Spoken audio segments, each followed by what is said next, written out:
Hello, I'm Christina, an artist and illustrator, and today our art projects can be created both in and out of our sketchbooks, and I have some fun things to show you, so let's get started. You can use lots of different mediums for this project. However, I'll be using this box of acrylic markers that Arrtx kindly sent me to share with you today.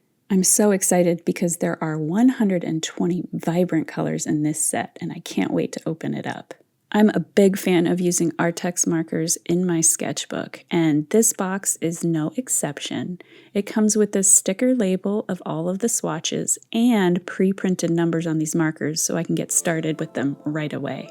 We'll start straight in our sketchbooks, and I'm going to create a grid here with pencil and a ruler, and I'll be sectioning off the page into 1 centimeter squares with one group at the top and one group at the bottom. Don't feel like you have to match my grid exactly. The point here is just to have a square grid down the page. I'm sectioning mine off into a top and bottom section because I want to do this exercise twice. And what we're doing is very simple. We're drawing some random geometric shapes and using the grid as guidelines. If you want to try this sketchbook idea but really don't want to create a grid, don't worry about it. Freehand geometric shapes are just as charming as more precise ones. I'm drawing a combination of triangles and rectangles and squares in a random pattern, and I'm going to be testing a few of my new marker colors on this page. I lightened up all of my pencil lines with an eraser. Even though these markers create rich layers, I still find it easier to make pencil lines nice and light so I don't have to go over them as much. Depending on what kind of sketchbook you're working in, you could use watercolors or colored pencils or alcohol markers for this sketchbook idea. And remember how I mentioned this video is all about using these ideas in and outside of your sketchbook? I think this sketchbook idea would be great for the cover of your sketchbook, especially if you've tried it more than once and fall in love with a certain color palette. I tend to be a warm person. I really love warm colors. I think it has to do with the fact that I love fall so much. So here I'm using some of my favorite colors, including coral and an ochre yellow. And then I also have an orange that almost looks like a red on camera, but it was much more orange in person. I also love this purpley plum color. For some reason, I have been gravitating towards purples this year, and this plum fit in perfectly. If you're having trouble achieving straight lines, don't fret. Straight lines take a lot of practice. The trick is to use your whole arm to move your hand and make a straighter line. You'll see that I twist and turn my sketchbook a lot, and it's so my arm has a place to rest, so I can use my whole arm to color in the straight line. Beginners often rely on their wrist to draw, and it's really hard to get a steady straight line when you're turning your wrist in weird angles. And if you really don't want to worry about it, but still want to try this idea, go ahead and get some washi tape and add a border to each of these shapes as you color them in, and then you don't have to worry about straight lines at all. Some of these colors required more than one coat to get them nice and opaque and a little less streaky, but that was fine with me. I find it really relaxing to go over a shape once you're finished with it. Like I mentioned earlier, I was planning to do this twice, so I decided to do it a little differently at the bottom. I used both acrylic markers and micron pen, and I left some areas without color so I could tape it off with washi tape and draw a design inside. Let me know which side you like better, the solid color acrylic marker side or the side with marker and pen. I really like that I separated this page into 2 different sections. It's a fairly large page, and I could experiment with 2 different ways of trying one idea before I committed to something bigger. After erasing some stray pencil marks, the page is finished. Here are the details close up. It is a simple idea, but there's endless ways you can execute it. And I think I've fallen in love with adding a grid to my pages because it makes the drawings process so much easier. Next up, we're moving out of our sketchbook and onto this wood block. This is actually a pencil holder, and I found it at a craft supply store a while back. I painted a layer of gesso to start with, so I can work on top with acrylic markers. I know this pencil holder is going to be a building, but honestly, I don't know exactly what type of building it will be. So I'm just going to start with picking some colors. I have painted one of these pencil holders before, but that was at least a year or more ago, so I'm excited to do another one. And the last time I used traditional paints and a paintbrush. I've never tried this with marker before.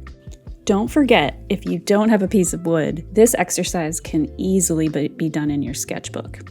All you need to draw is a rectangle with a triangle on top, and you can make any sort of building you desire. Right off the bat, I'm really liking using acrylic marker for this project. I can move my pen around easily, and I don't have to mix up any paint colors. The one thing I was certain about is that I wanted an awning on this building. I have a bit of a love affair for buildings. I have been painting and drawing them for many years now, and quaint little cafes are my favorite type of building. Now, I don't know if this is going to be a cafe, but it is definitely going to have a cute little awning. A little trick in case you like awnings too, specifically striped awnings, try to have an odd number of sections so you always end up with the same color on each outside section. It took me a while to figure that out, but once I started drawing coloring books, I realized that you needed an odd number of sections for them to look symmetrical. I don't know about you, but I am an indecisive person. So figuring out what color I wanted inside these windows was kind of tough. I was gravitating between an orange and a yellow to represent a light, or a gray just as a reflection. I decided on a light blue color to represent the reflection of a sky. Don't get discouraged if your first pass of the colors looks a little messy and rough around the edges. Especially if you're using acrylic markers, they're very forgiving, and you can touch up everything as you continue. You can see here I'm widening the trim of the windows with my white acrylic marker. It does go on a little light, but just a few coats and it gets nice and opaque.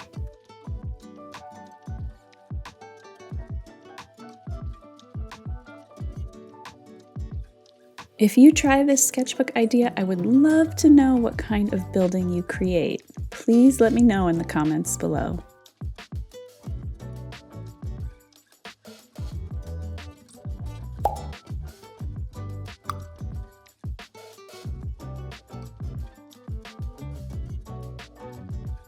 I felt like once I started adding the roof color, just this tiny little border, that the whole thing started to pull together, and I was getting very excited in the direction I was heading. I left this top area white in the other pencil holder I colored, and I noticed it got pencil marks all over it, so I decided to color it blue this time.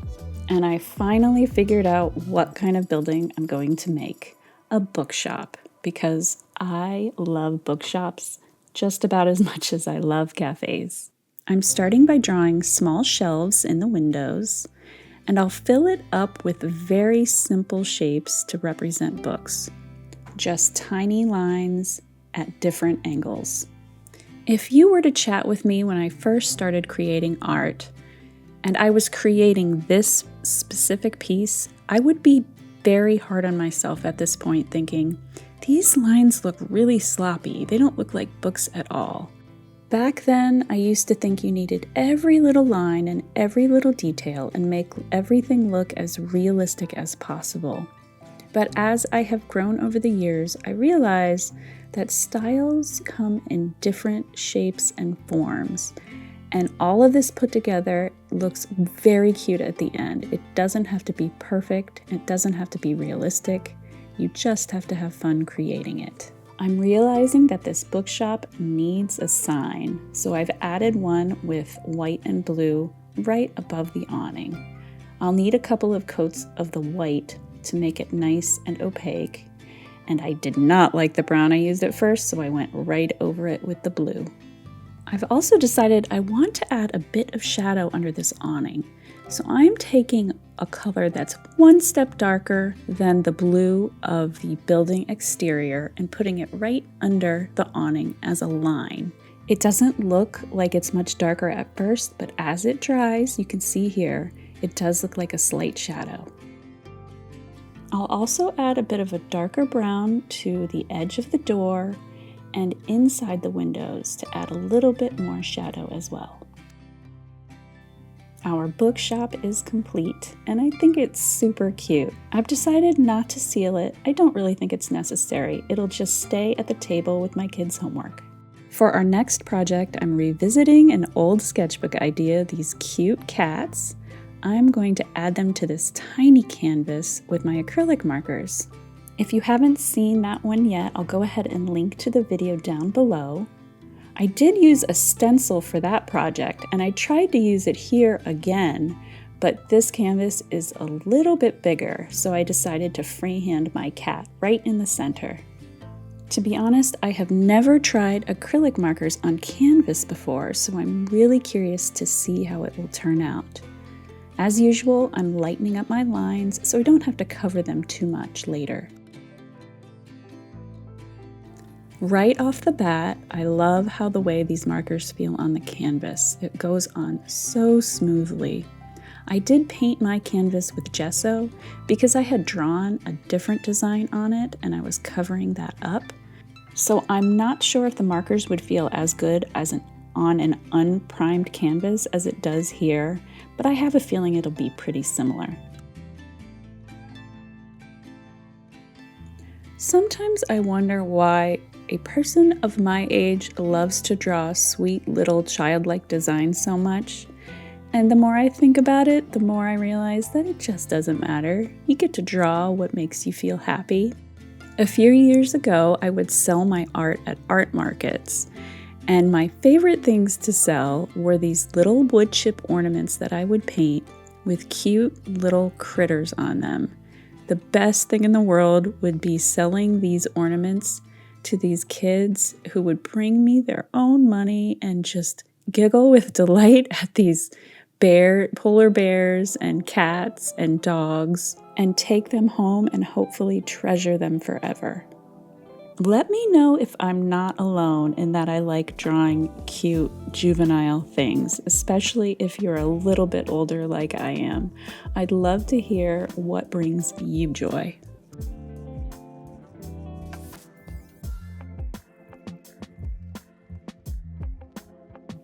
I often forget I have a ruler available, so this time I am measuring where these eyes should go and where the cute little nose should go.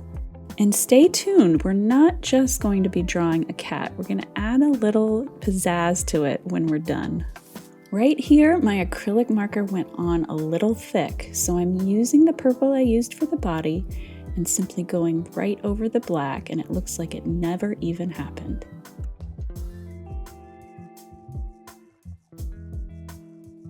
My favorite part is adding details to these cats, so I'm going with a darker purple tummy and stripes, but I also love adding spots, blush, and little whites around the nose.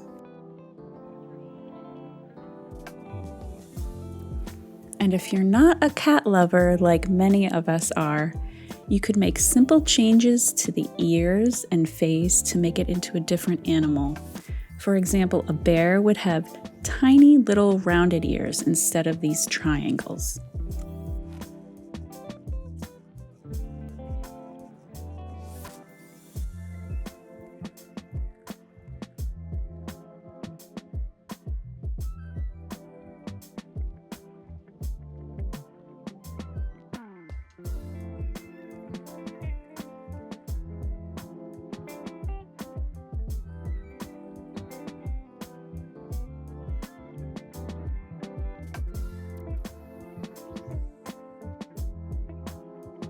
It's time to add an extra bit of flair.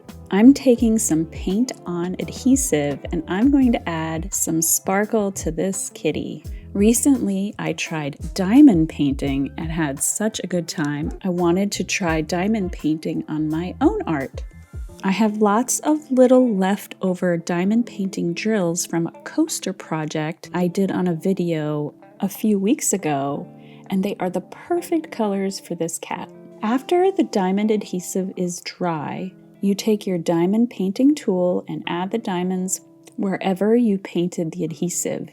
So I didn't paint the entire canvas, I just painted this cat's tummy, eyes, and ears. And you don't see it, but off camera I do end up painting the background and adding pink diamonds all over it. This part is a little time consuming and a little tricky, especially with your custom canvas, but the results are adorable. Here is my cat all finished. Thank you for joining me today. I hope you had fun with these new sketchbook ideas and getting out of our sketchbooks. Take care, and I'll see you soon.